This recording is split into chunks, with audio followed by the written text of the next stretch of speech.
हैं RPR recording studio की धमाकेदार प्रस्तुति। डीजे उमेश सुखीपुर बाजार।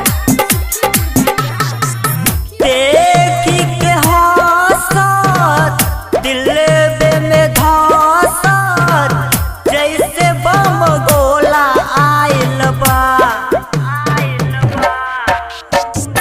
देखी के हौसत दिल में धौसत जैसे बम गोला आइल बा।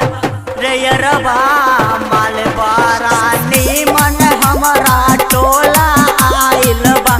रे यरबा मालवा रानी मन हमरा टोला आइल बा। मालवा रानी मन हमरा टोला आइल बा।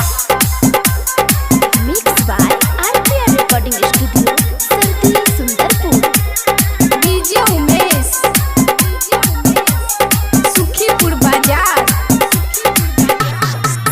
रूप बाबा इतना बेजोरा ये भाई बाटे नहीं ओकर कवनो जोरा ये भाई।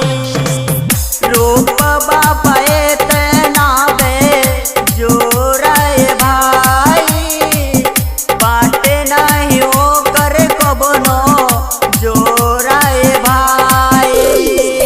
देखले बानी जब से पागल बानी तब से लेकिन सोला आइल बा। रे यरबा मालवा रानी मन हमरा टोला आइल बा। रे यरबा मालवा रानी मन हमरा टोला आइल बा। मालवा रानी मन हमरा टोला आइल बा।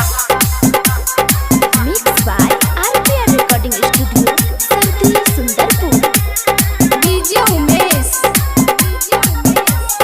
सुखीपुर बाजार। देखी के नींद चैन सब उड़ गइल हो। लागत सोनू हमरा प्यार हो गइल हो। देखी के नींद चैन सब उड़ गइल हो। लागत सोनू हमरा प्यार हो गइल हो। पप्पू परदेसी लागे एकदम देसी जैसे चट छोला आइल बा। रे यरबा मालवा रानी मन हमरा टोला आइल बा। रे यरबा